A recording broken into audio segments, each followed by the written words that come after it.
All right, so maybe I can throw this out. We can go wherever right now, but a couple things that we could say so much, right? We're just touching on things. But one of the things that came to mind as we were talking last time, which was a minute ago, was there are like variety of tensions that again you said, I wish I'd got some of this before we got married. So some of these are so basic, but we don't talk about them. And so it might be just helpful. So a couple things come to mind. So one of them is the fact that I'm selfish. Okay, so that's the result of the fall and all that. Great. Here's some other things. The woman I married is not like me. Meaning, she's a woman. And I don't know how women think. And we laugh at that sometimes, like, who knows how a woman thinks? I really don't. Like, I do not know how a woman thinks, and neither do you. And they don't know how we think. Like, so, in other words, God has made us to complement each other. We're not clones of each other. So, I don't want to go, this is not to say generalizations. Those are always really dangerous. It's just that God has constructed us in such a way so that we are supposed to complement each other. So we see different things about relationships. We see different things about our children that we need to be attentive to. But that causes tension. And it's supposed to be a means of helping us grow closer together and of being what we're supposed to be, especially as a mother and a father. But it can be a source of conflict. And I'm not going to know what you're thinking unless you say it to me. But that's a source of conflict or tension because, here's a common situation for a lot of folks. You come home from work, especially as a man, I'm out of words. Right. Like, I don't know how you guys do it, quite honestly. Like, I talk all day long with people. You find that hard to believe, I know. This is the first time you let me know that. So, I got nothing to... if I was married, I'd come home, I would have nothing to say. When you guys get home, even though, like, on a natural tendency or whatever, you might be more or less out of words, you can't not talk. Like, that's the place where you most have to talk. But you work hard. Not to say the women don't either. They might be stay-at-home mom. They might be bank exec. So we're both working hard.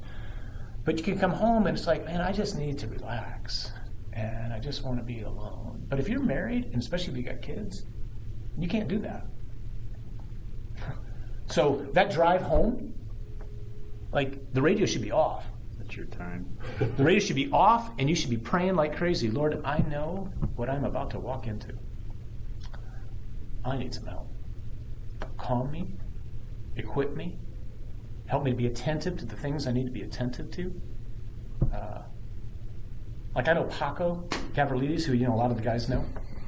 Paco said one time, Inez actually said this to me one time, his wife. She said, "Do you know what he does when he comes home?" This is when he and I were working together. I said, "No." The kids were younger then. First thing he would do, he would walk in, he'd say, "Honey, I know your day's been crazy watching these kids. I got the kids for a half hour. Go do whatever you need to do. You want to go for a walk? Great. You want to pray? Great. You want to go to the gym? Go to the gym. I got the kids."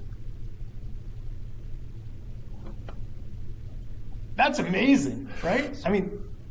That's a great model. Yeah. So part of it is just we're not like each other.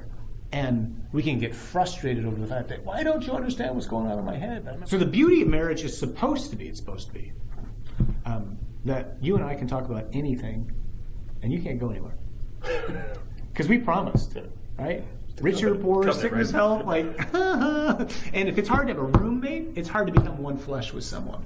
But sometimes I think men, speaking for myself, we get a little frustrated because it's not just what you say or how you say it, but even where and when you say it. Totally. That was the next thing I was going to say. Okay. So sometimes, I know people who have rules like this as a couple. They'll just say, here's what happens. I know this is what happens. I'm going to come home, or you're going to come home. Maybe I'm the stay-at-home dad, you're the working mom. You come home, and there's something that we know we need to talk about. And I don't want to go there right now because I don't have the energy for this. And if I don't have the energy for this, and we're going to keep pushing on this, I'm going to give in.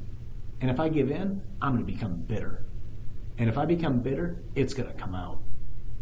And I don't want to lose. And I don't want to lose. So couples do this. I mean, this is a great thing to do. You make rules, and they say, can we just make a rule that after 8 o'clock, or whatever the time might be, we're not going to talk about anything that might potentially become conflictual, but it's going to be exhausting.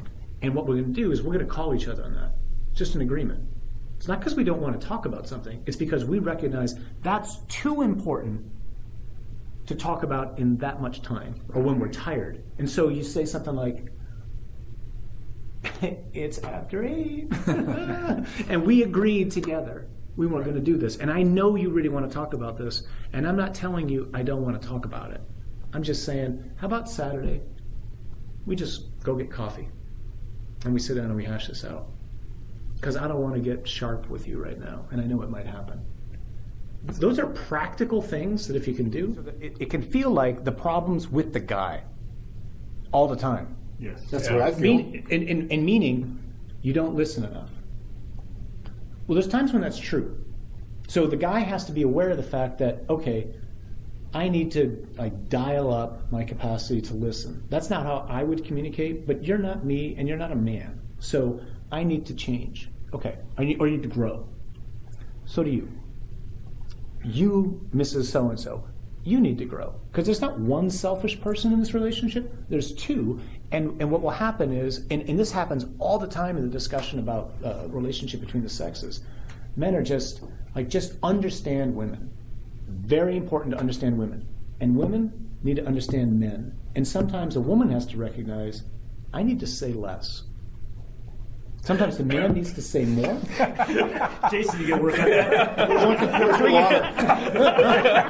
that. So, I mean, just like we need to grow and expand, so do our sisters, right? And so, and the only way that's going to happen is if we're able to be honest with each other and be able to say things like, honey, I know I do a lousy job of listening sometimes, so I'm trying to grow in that. Sometimes you just say, and I acknowledge that, that's a problem of mine. I'm trying to do better at that. Can I ask a request too? Can we? Because the challenge isn't just mine, it's yours. Can we be sensitive to each other's needs here? And can you say that more concisely?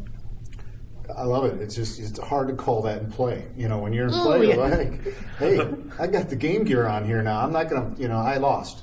It's the sense of losing and that, it's not all about me. That's why you can't do it in the middle of the game. No. That's the pre-game or the post-game. That's like, okay, that blew up big time. We got to come back. Out exactly. Say, so that's why it's really helpful, whether it's the watch thing and go, hey, it's after 8. When things are good and it's a good time to talk, go out on a date and just go, honey, I want to thrive. I know I'm not the guy I want to be right now. So when things are good, not when it's in the heat of the moment, just say, can we... I would love, even something as simple as, it would be great to go sit and talk with someone to find out how we can continue to get better, because we're good, but I'd like to get better. And guys are afraid, that's a sign of, oh no, we're struggling. But when my golf game's a mess, I go talk to my pro, right? I don't even hesitate. Well, even if it's not That's a right? game. Right. Jack Nicklaus used to say he practiced his swing the most when he was doing well because he wanted to groove it in. So. If you want to excel at something, you go talk to someone. You guys, if you're married, you can't be objective about your marriage. You're in it. So what are you saying? That we should all seek out marriage counselors? That it's profitable at least once a year to sit down with someone and just say, help us put together some goals for the year. But see, it's also the difference between applying good communication skills versus good communication skills within a Christian marriage. And the difference is huge, because within a Christian marriage, it means you're able to just pause at times and go, can we just pray right now? Because we need to do that. Can we just stop for a second and pray? And it means, it also calls to mind, if there's one thing, we're going to probably do a series in Lent on prayer. The crisis for most people's lives, the reason why we're not making the growth in our lives on a human level is because we're not praying in the way that we need to pray. We, especially as men, we have got to learn to see prayer as basic as oxygen. I have got to get into a committed daily habit of prayer. If I don't do that, the way John Paul would say it, you are a Christian at risk. You're just ready to get picked off. Because if I'm not praying, if I'm not plugged into God on a daily basis, then when the sharp word is said, I'm on my own fuel, and I'm going to run you over. You told me to get in the game. I'm in. Yeah, you want to fight? Let's go. Right? So, it's the difference between just living, trying to follow, good advice from a counselor out there with regards to marriage relationships versus, no, we're a Christian couple. And so we're asking him to sanctify our homes.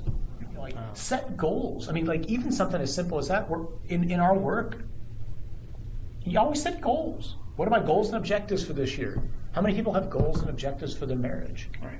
Well, I mean, that's work. That's great, but that's not the most important part. This is the most important part. It's worth getting goals for your marriage for the next 6 months. What's our Lenten goal going to be as a couple? How are we going to get there? And then we talk about it. Sitting down and talking with somebody potentially once a year, just saying we just want to go in for a tune-up. Not because we're struggling. Maybe we are, but we just want to get better, always better. Making a commitment to pray individually every day, making a commitment to pray together as a couple, and having those conversations where you can just say, can you just help me to know how to be better for you? Those are hard as rock practicalities that we can put in place.